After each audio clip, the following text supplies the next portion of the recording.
King Arthur promised us safety on these shores. Instead, we found stormy seas, rocks like shark teeth, and treacherous mists. Those few who managed to land will be set by hunger, cold, and nightmares born of weirdness.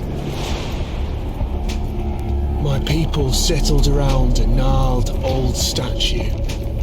Though we did not understand its origin or purpose, the enemy seemed to avoid it. That was good enough. For a time. In the end, the winds of weirdness only grew stronger, and the statue failed to protect the settlement. There was fear, despair, and then nothingness, as reality melted around us.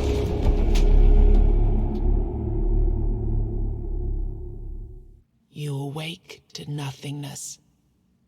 All you can sense is darkness. A dense mass of emptiness so total that even your thoughts disintegrate. Then you hear whistling. An eternity seems to pass before something materializes in the darkness with you. Something angry. Damn it, you weren't supposed to land here. Damn it all to hell. The creature pauses for a moment, clearly weighing up some options. He taps a finger against one of his horns. Now, listen, there's a lot to do and no time to waste. What can we try? Perfect. You can speak, and yes, these are really great questions. No easy answers, though. Sorry to disappoint. Now, listen closely. Are you ready? Brace yourself, because what I'm going to tell you is rather important. You're gone. Your village is gone. Everything you've ever known is gone. Yes, everything and everyone, including your very own self, as I mentioned already. However, the creature taps two hooves together, marking a dramatic pause. There is a small chance, an infinitesimally tiny chance, really, to bring it all back. You were saved from death in order to keep your reality from falling apart. But, well, it's not going to be easy. First, we must ensure that you're in good enough condition to actually do anything. Which brings us to the problematic part. Your body. You squint down at your feet and hands in the darkness. They seem perfectly fine. Oh no. Oh, goodness me, no. That's just an illusion. I had to get you here somehow, didn't I? Otherwise you'd start talking about the afterlife and whatnot. And this, my friend, is not an afterlife. This is a total mess. But let's see what we can do. Here, this little trick should get us started at least.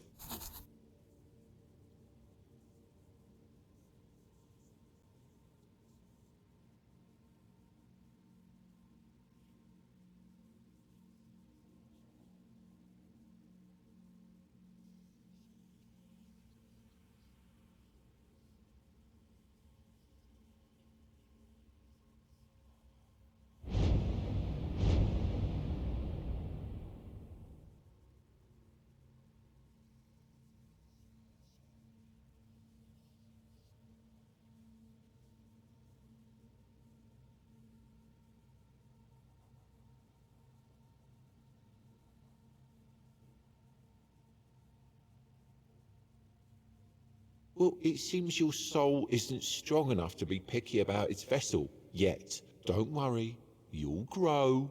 Now, we need to see whether my little trick actually worked. The goat weaves his fingers in an intricate series of gestures. With a final flourish, he conjures a terrifying creature into the emptiness. Aha, here we go. This is a powerful Avalonian warlock. But don't worry, he's not really here. Not in the truest sense. Your goal here is simple. Fight. Show me that you've got what it takes.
I should have seen that coming. It was optimistic of me to expect you to beat it on your first try, but don't worry. Like I said, you'll grow. I'm going to send you to a very special place now. It's a mirror of your reality, located in an endless loop between life and death.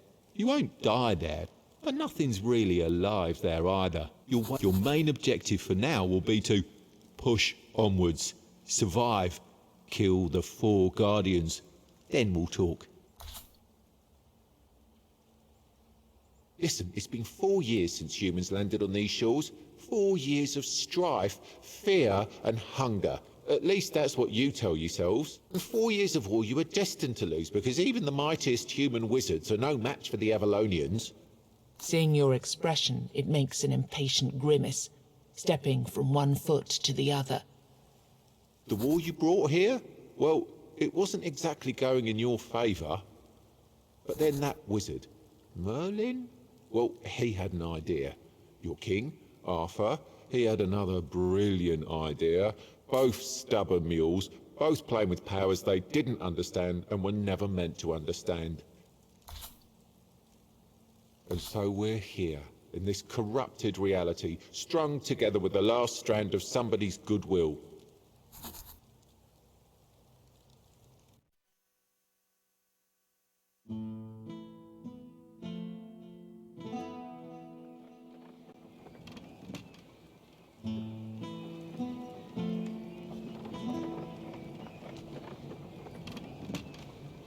Right now, this building is an abandoned ruin. However, during your travels, you might find someone who'd be willing to settle in here and help you with your quest.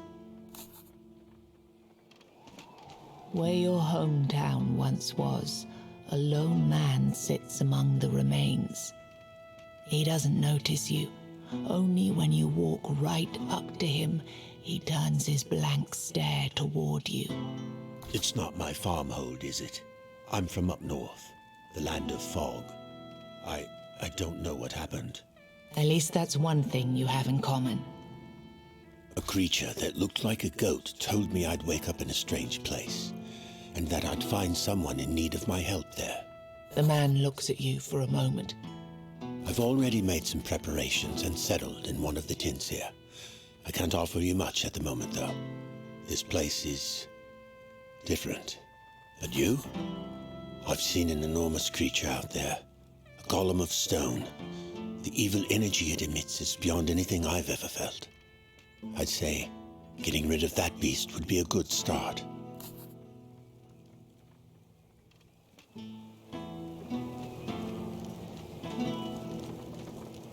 Right now, this building is an abandoned ruin.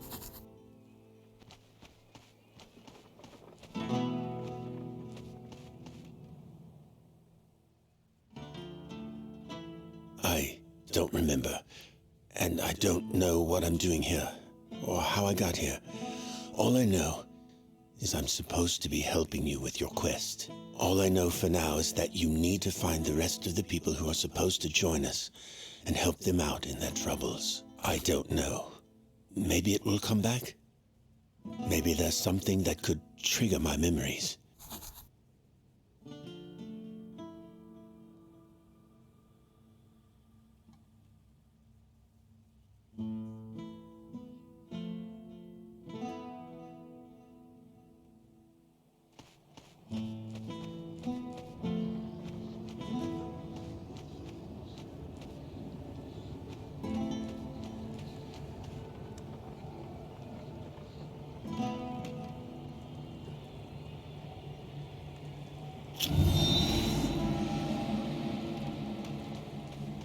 Right now, this building...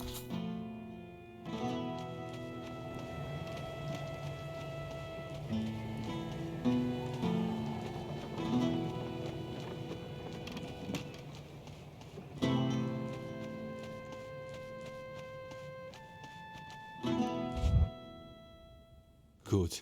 I caught you before you went out, all on your lonesome. Our mutual friend already told you to slay the stone golem. The golem is just a start, though. Even if you do manage to kill it, the further you go, the more dangerous the road will become. And since we're talking roads, you're walking within the weirdness now, and it's dangerous. Take these candles, light them up, and try not to let this damned fog close around you. Got it? Oh, and before you face the golem, look around the area. There's a blacksmith nearby who might be willing to join your village. Finding people like him will be crucial for your survival. Each one will be helpful in a different way. And with that, I'm out. Good luck.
It's a mystery why these stones light up and banish the weirdness when people walk by. Many believe Merlin himself invented the runes carved into them. There's also a darker rumor that they were left by the Four-Dwellers to lure humans into their domain, like moths to the flame.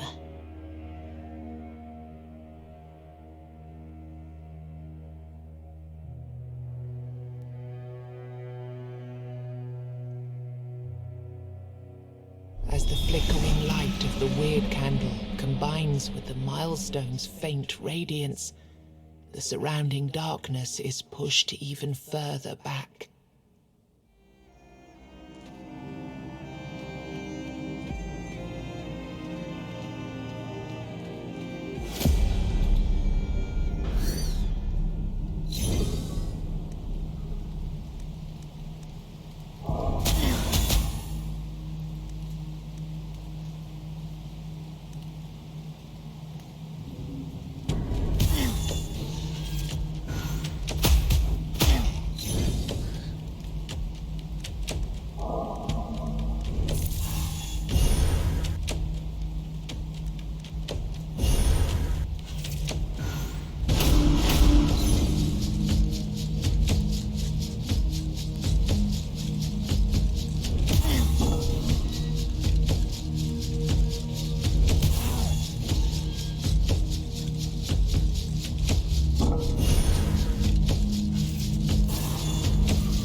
A song breaks through the slithering of the weirdness.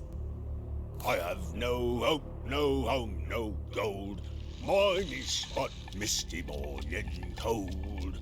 Not long afterwards, you come upon a man wearing a blacksmith's apron. Oi, traveller. Want to buy a good anvil? 'Tis all I have, I'm afraid. Me home, you see, went poof. 1 minute there, next minute gone. I found myself here, with this lump of iron for company. I swear to gods it started talking to me not long ago. Oh, no. I left that life behind quite a while ago. All I'm interested in these days are rune stones.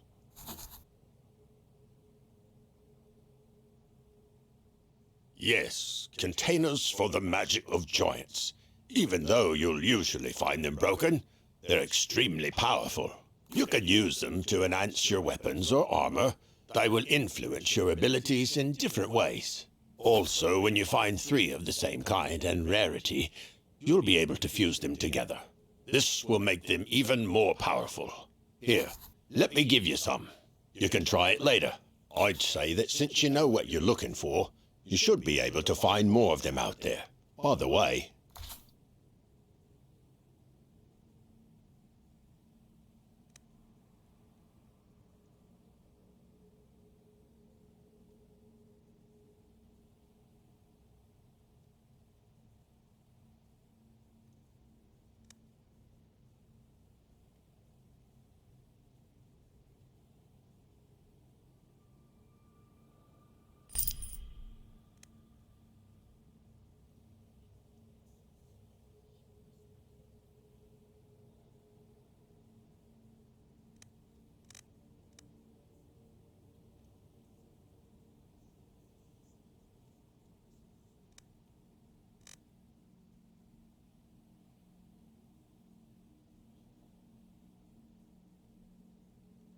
you want me in your village? Well, you must first prove you can take care of yourself. Kill 10 bears and... just fooling, for pity's sake. What would I need 10 bears for? Show me the way.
Within the darkness, you hear a familiar voice. Finally, now we can start the cycle of proper rebirth. A different voice appears out of nowhere, and its owner is nowhere to be seen. Be gone. It is calm, inhumanly calm. Can I invite you to the table? You see a hooded figure waiting for you by the table. A chessboard sits upon it, the game in progress. As you take the free chair, you realize the creature has no face. A white skull leers from the shadows of the hood, a human skeleton draped with robes. I admit, I'm not used to showing up in person whenever people die. That's too much hassle, with adjusting my presence to your current imaginations and whatnot. But let's say that your case is special. Yes. And yes to that other question, too. You're technically dead, but there are certain things that prevent you from, let's say, being properly gone. Recent events had consequences going beyond the intentions that sparked them. And now we're stuck in this unfortunate predicament because time, as you know it, is irreversibly corrupted.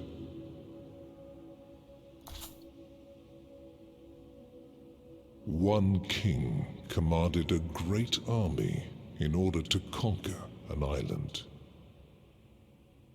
Another king pushed back with an army of his own. One wizard wanted to beat back powers he didn't understand. And the creatures of this island fought against them, using magic that wasn't meant to be used. You realize the pieces have reached a stalemate. The past and the future are happening at the same time. All that you see is an echo of things that already happened or eventually will, presented without inherent sense, without purpose, without any logic. You see 4 figures on the board changing shapes into forms of beasts, and a moment later, they dissolve into dust. You must slay the Guardians and keep slaying them until you reach the source, conjuring them out of the weirdness. Their deaths will make you stronger. This will lead you to your destination.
As you approach the blacksmith, you hear him angrily mumbling to his anvil.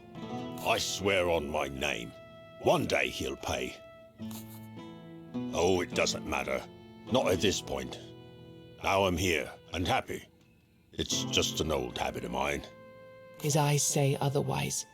Something is clearly on his mind. It really doesn't matter. What matters is that you've invited me to your village, and I can now hammer away in peace and safety.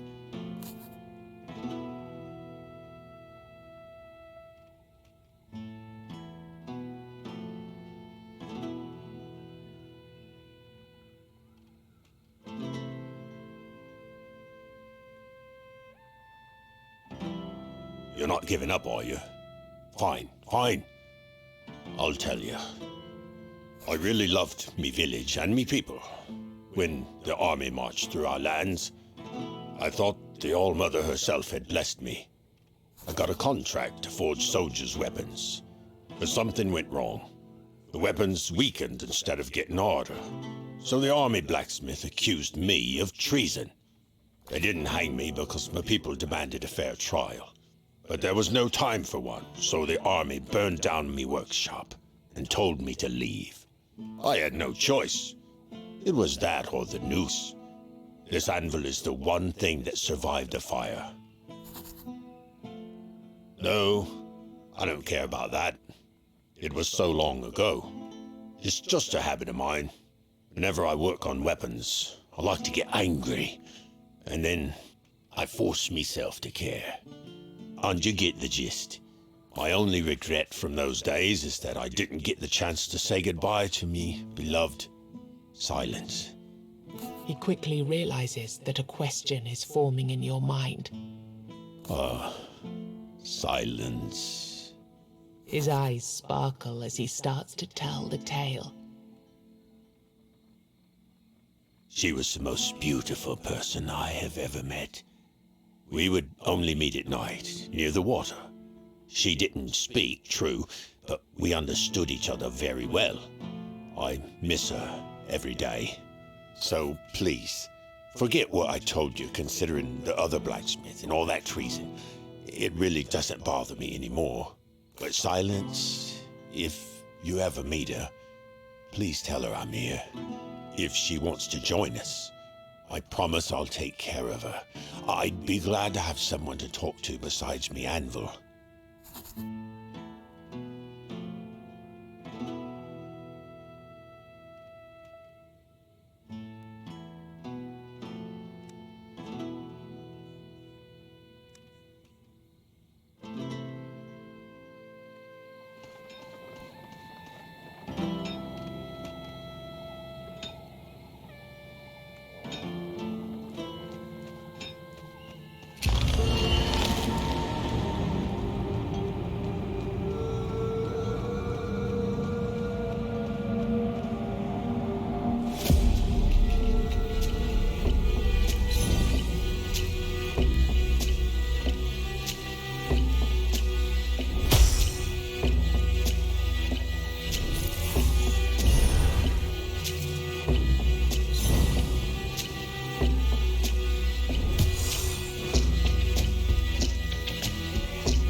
flickering light of the weird candle combines with the milestone's faint radiance, the surrounding darkness is pushed even further back.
You hear someone screaming nearby. Godless healing! Godless healing!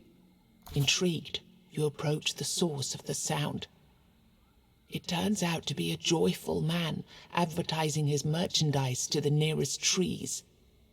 Who said you need an all-mother or a stag-father to have a blessing of health? Let's not dwell on them anymore. It's all about potions and elixirs and other trinkets infused with proper... His monologue goes on. You can see tiny horns growing from his skull. His mind clearly isn't quite right either. Maybe disrespecting the gods wasn't such a great idea after all.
Early explorers of Avalon found many springs with supernatural properties, including ones that could heal. Not many of these miraculous creeks are left these days, since most were drained dry to provide water supplies for Arthur's soldiers. You immediately feel refreshed. However, you feel a strange chill running down your spine like an icy finger.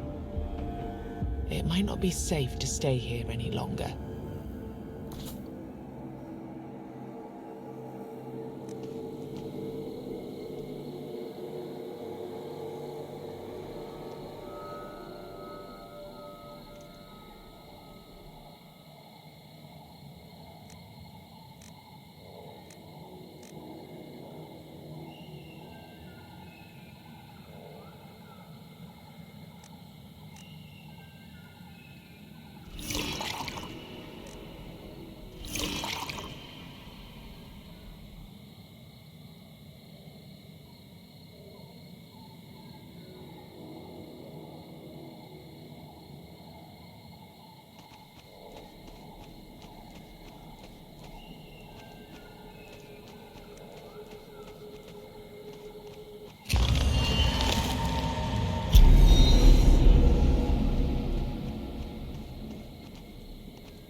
Hear music, joyful melodies at that. They sound weirdly inappropriate, drifting through the inscrutable darkness. Then, the source of the sound appears. Oh, a traveller. Come on, sing with me. There are many instruments around, all made from materials at hand. Most have been crafted from sticks and bushes, but you can also see some monstrous body parts here and there. Singing is the only thing that will get us through these strange times, don't you agree? Sing with me. You aren't all that bright, are you? My music once filled the halls of... Wait, what was the name of that king? You know, the tall one. Arthur? Yes, grumpy one, didn't like jokes, but he paid well. He starts to dance again, clapping on his belly like a drum. Speaking of paying, Master Stranger, do you have any coins to spare? If you do, I might teach you a song or two.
There are old customs that protect the traveling priests of the All-Mother.